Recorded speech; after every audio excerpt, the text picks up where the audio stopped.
Welcome to Your Soul Rising, and to a very special journey through one of the most quietly powerful and enduring works in the history of the Western canon, the Consolation of Philosophy by Boethius.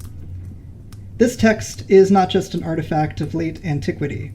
It's a soul dialogue, a work of luminous insight born in the crucible of political betrayal, spiritual exile, and existential despair. And it continues to speak to us today, perhaps especially today. To understand the weight and brilliance of this work, we have to understand the man behind it. Boethius was a Roman senator, a philosopher, a theologian, and one of the last figures to straddle the ancient classical world and the emerging Christian medieval order.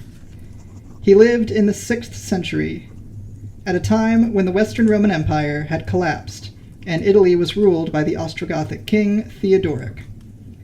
Boethius, born into an elite family and trained in the classical traditions of Plato and Aristotle, rose through the ranks of the government and served as a high official in Theodoric's court. He was a bridge between the old Roman culture and the new. He was also fluent in both Greek and Latin, and he translated Aristotle into Latin for the first time, attempting to harmonize pagan philosophy with Christian theology. His mission was to restore Rome's intellectual and cultural foundations, that is, to bring the Greek masterpieces back. He was heavily influenced by Plato, and we'll see that throughout the book. We'll also try to spot clues in the text pointing to a Hermetic influence, which isn't talked about nearly as much, but seems to jump off the page if you know what to look for. Despite his powerful status, Boethius's political fortunes turned. He was accused, likely falsely, of treason. He was arrested, imprisoned, and ultimately executed. It was during his imprisonment, awaiting his fate, that he wrote the Consolation of Philosophy. It's worth pausing to reflect on this. Boethius did not write a plea for mercy, nor a prayer for salvation. Instead, he composed a philosophical meditation in the form of a dialogue between himself and Lady Philosophy, a personification of wisdom. Through this dialogue, he confronts the instability of fortune, the dualities of life in the material world, the nature of true happiness, the apparent randomness of suffering, and the order of divine providence. Of course, all of this is tied closely to the Platonic idea of the soul's ascension through its remembrance of its true nature. But what makes this work extraordinary is not just its emotional depth, but its intellectual clarity as well. It blends prose with poetry, logic with myth, classical reason and spiritual insight. And it does so not as a cold academic exercise, but as a lifeline for the soul, a map for those who have lost everything except their capacity to think, reflect, and remember what truly matters. It also stands out from Boethius's translations, for instance, which are more like textbooks, not like poetry. At the time of its writing, the Western world was undergoing a major cultural shift. The Roman world had collapsed. The Christian world was still coalescing, and the old pagan philosophies were seen by many as obsolete. But Boethius refused to view the foundations of Roman culture in that light. His work stands as one of the last great efforts to synthesize ancient wisdom with the emerging Christian thought. In essence, this book marks the transition from classical philosophy to medieval scholasticism. And in the maelstrom of his day and age, Boethius remained oriented toward a truth that transcends sectarian boundaries. That's a useful thought for our day and age as well. And this is why the Consolation of Philosophy remained one of the most widely read and cherished books in the Western world for over 1,000 years. In the Middle Ages, it was second only to the Bible in its popularity.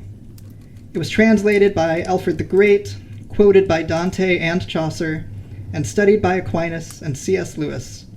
It has long served as a bridge between spiritual yearning and philosophical discipline. I myself consider it my favorite book.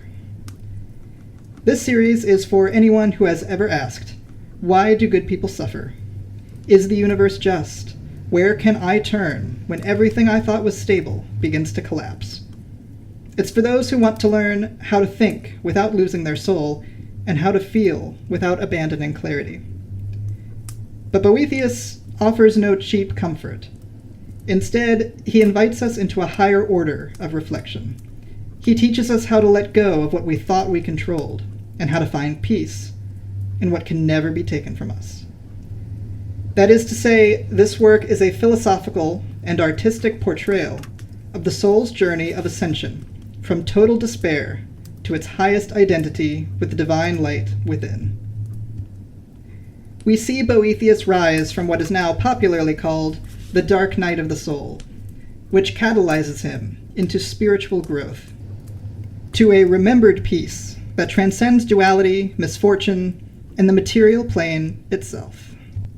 One sees in Boethius a lived example of the symbolism of Christ's death and resurrection.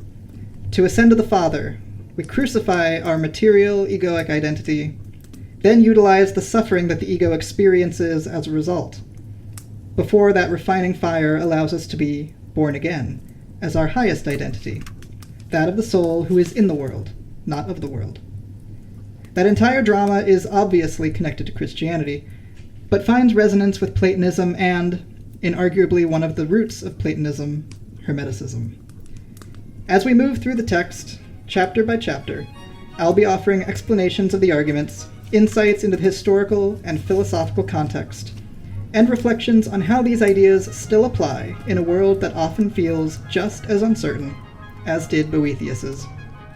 Whether you're here for rigorous analysis or for spiritual healing, this series will meet you where you are, and gently lift you toward where your soul remembers it belongs. The Consolation of Philosophy is not just a book to read. It's a companion to walk with. It's a friend that speaks with silence and reason through the darkest nights.